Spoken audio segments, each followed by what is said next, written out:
YS జగన్పై MLA Adireddy Srinivas fire అయ్యారు. ZPTC ఉప ఎన్నికల్లో ఓడిపోయినందువల్లే స్వాతంత్ర దినోత్సవం నాడు జెండాను ఆవిష్కరించలేకపోయారంటూ ప్రశ్నించారు.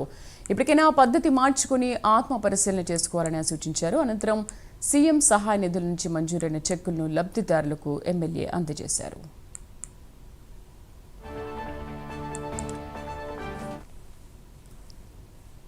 జెడ్పీటీసీ ఎన్నికలు ఓటమిని చూసి మతి స్థిమితం కోల్పోయి జగన్మోహన్ రెడ్డి గారు ఈ స్వాతంత్ర దినోత్సవ వేడుకల్లో పాల్గొలేదన్నది ప్రజలందరూ కూడా మాట్లాడుకుంటున్న మాటలు. మరి ప్రజలు మాట్లాడుకుంటున్నప్పుడు అడగవలసిన బాధ్యత మాకు ఉంది కాబట్టి నేను జగన్మోహన్ రెడ్డి గారిని సూటిగా ఒకటే అడుగుతా ఉన్నాను.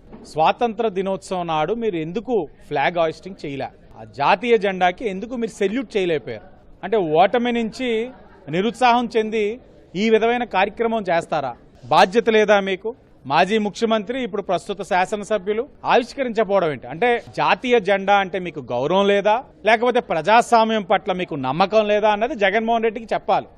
ఇంకా లేకపోతే ఆయన రాజారెడ్డి రాజ్యాంగం ఏదైతే ఉందో గత 5 సంవత్సరాలు అమలు చేశారో ఆంధ్రప్రదేశ్లో, దాని పరంగా అధికారంలో ఉన్నప్పుడు జెండా ఆవిష్కరించుకోవడం, అధికారం కోల్పోయిన తర్వాత నిరుత్సాహ నిస్పృహతోటి అలాంటి కార్యక్రమాలు దూరంగా ఉండడం అని రాజారెడ్డి రాజ్యాంగంలో రాసుకున్నారా?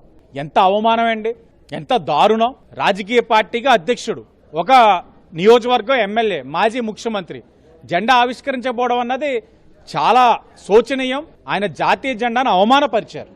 ఓటమి అన్నది రాజకీయ నాయకులకి సర్వసాధారణం. ఇదే జగన్మోహన్ రెడ్డి మాట్లాడిన మాటలు నేను గుర్తు చేస్తున్నాను. రాష్ట్ర ప్రజలు కూడా ఒకసారి ఆలోచించాలి. కుప్పం మున్సిపల్ ఎన్నికల్లో అధికార మదంతో అహంతో బుల్డోజ్ చేసి నామినేషన్స్ కూడా వేయనివ్వకుండా, నామినేషన్స్ తెలుగుదేశం పార్టీ అభ్యర్థులు వేసిన వాళ్ళు కిడ్నాప్ చేసేసి నెగ్గిన తర్వాత బీఏసీ మీటింగ్లో ముఖ్యమంత్రి హోదాలో జగన్